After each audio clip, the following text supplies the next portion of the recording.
Thursday afternoon, I'm Kristine to bring you PTV News Now and tops in our stories at the hour. Under the cover of darkness and half past midnight earlier today, severe tropical storm Kristine finally touches down on terra firma in northeastern Luzon in the province of Isabela. Strangely, unfortunately enough, the winds she packed of 95 km/h speed substantially weakened when she slammed into the high sierras of the Sierra Madre mountain range. Likewise, the anticipated massive rainfall was much less, hence so little sightings of waist-deep or even knee-high flooding in the province and therefore way lower number of evacuations.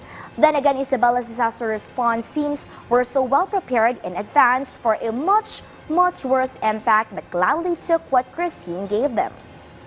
PDRRMO Officer Attorney Constante Foronda Jr. in a TV interview at noon today cited the Sierra Madre mountain range in defanging Kristine's deadly winds and rainfall and bewailed the mass floodings in the province of Camarines Sur and Albay. Likewise, he hinted of the provincial government of Isabela mulling to help or send unutilized relief items or disaster response tools and equipment to the Camarines Sur and Albay to aid in mitigating Kristine damage in the two provinces.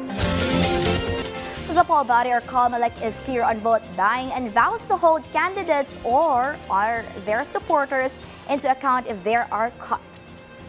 In the U.S., the Department of Justice just sent Elon Musk, the world's richest man and avid Donald Trump supporter for the November 2024 presidential elections, a letter warning him his latest gimmick on the stump for Donald Trump could likely be in violation of federal election laws.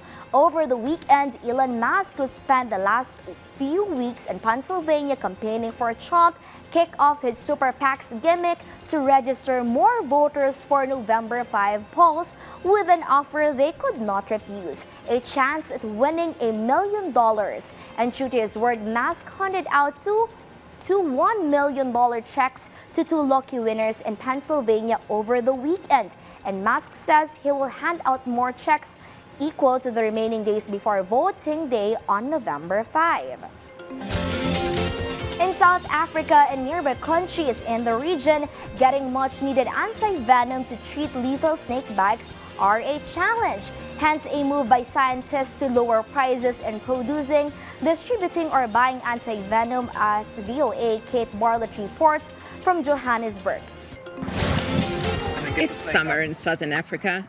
That means snakebite season. Saka von Veek from the African Snakebite Institute conducts trainings like this one on how to handle venomous snakes, like these cobras. They get more active, they start moving around, and we do see an increased number of bites as it starts warming up. In southern Africa, it's hard to find trustworthy statistics on the number of bites and deaths annually due to a lack of reporting. One of the things about rural communities, and particularly people who can't afford modern medical care, is that their first port of call is not the doctor's surgery, but the traditional healer.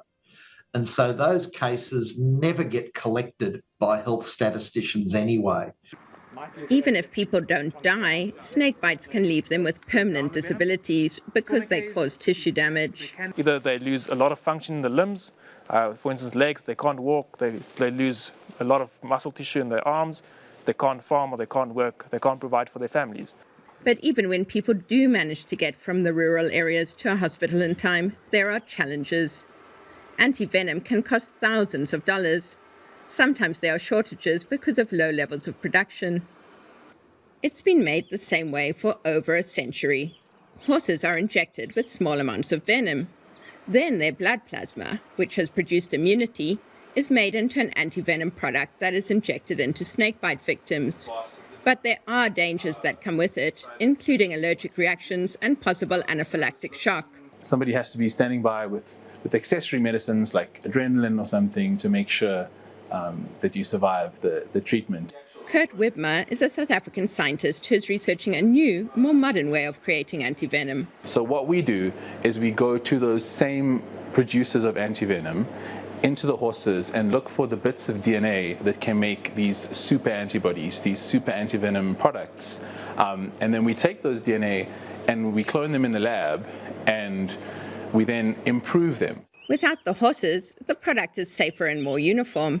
It will take many years to go from the lab to the clinic, but Wibmer expects the antivenom would cost only a fraction of the price.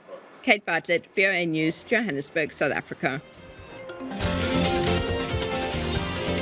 And that's a wrap for this afternoon. Join us again later on the evening breaking stories.